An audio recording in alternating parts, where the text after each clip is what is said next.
बीड लोकसभा निवडणुकीमध्ये पंकजा मुंडे यांचा निसटता पराभव जरी झाला असला तरी त्यांचे समर्थक जे आहेत ते मोठ्या प्रमाणामध्ये उद्याच्या मंत्रिमंडळामध्ये पंकजा मुंडे यांचा विस्तार होईल अशी आशा लावून बसलेले आहेत.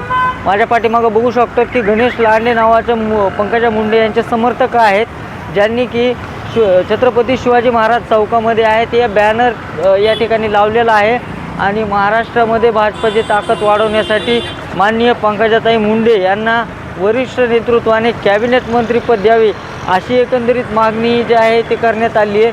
बॅनरबाजी कुठंतरी समर्थकाकडून करण्यात येते. जे खचलेले समर्थक आहेत त्यांना कुठं ना कुठं पंकजा मुंडे यांचं पुनर्वसन झाल्यावर बळ मिळेल अशी अपेक्षा जी आहे ते कार्यकर्त्यांची आहे. पंकजा मुंडे यांचा जरी पराभव निसटता झाला असला तरी बीड जिल्ह्यातले समर्थक पंकजा मुंडे यांचा पराभव झाला असं मानायला तयार नाही येतं. त्यामुळं केंद्रीय मंत्रिमंडळाने देखील याची केंद्रीय नेतृत्वाने देखील याची दखल कुठं ना कुठं घेतली पाहिजे असं समर्थकाचं म्हणणं आहे. आपल्यासोबत ज्यांनी या ठिकाणी या पोस्टरच्या माध्यमातून मागणी केली ते गणेश लांडे आहेत. मला सांगा, काय एकंदरीत भावना आहेत तुमच्या? आता उद्या मंत्रिमंडळाचा विस्तार होतो केंद्राचा, काय सांगा? मला सध्या एकच सांगायचं आहे की महाराष्ट्राचे जे नेते आहेत पंकजाताई मुंडे यांचा सध्याचा जो प्रभाव झाला आहे सगळ्यात फार कमी मताने झालेला आहे आणि त्यांचा पराभव हा टेक्निकली प्रभाव आहे.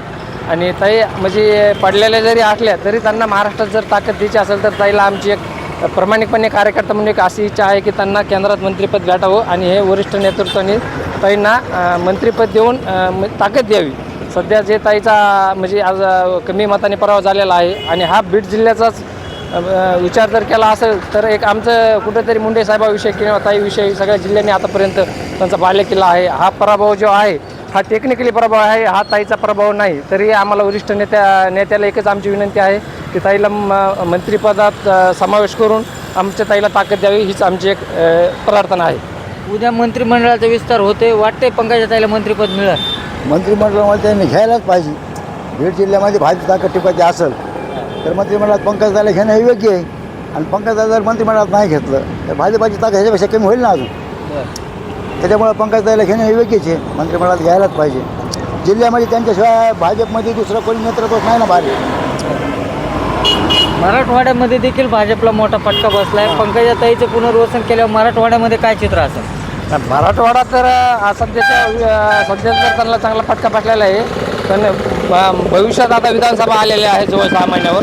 विधानसभेमध्ये जर कुठेतरी महाराष्ट्रात BJPला जर फायदा जर करून घ्यायचा असेल तर भारतीय जनता पार्टीच्या वरिष्ठ नेत्यांनी त्याला महाराष्ट्रात फायदा करून घ्यायचा असेल तर त्यांचा लवकरात लवकर मंत्रिमंडळात समावेश करावा ही आमची विनंती आहे. बघू शकतो आपण महाराष्ट्रामध्ये आता विधानसभाच्या निवडणुका लागणार आहेत आणि कुठं ना कुठं पंकजा मुंडे यांचं पुनर्वसन केंद्रातल्या वरिष्ठ भाजपच्या नेत्यांनी केलं तर त्याचा नक्कीच फायदा जो आहे तो महाराष्ट्रामध्ये विधानसभाच्या निवडणुकांमध्ये होईल असे आशा देखील समर्थकांनी व्यक्त केलेली आहे. उद्धव मोरे, जय महाराष्ट्र, बीड.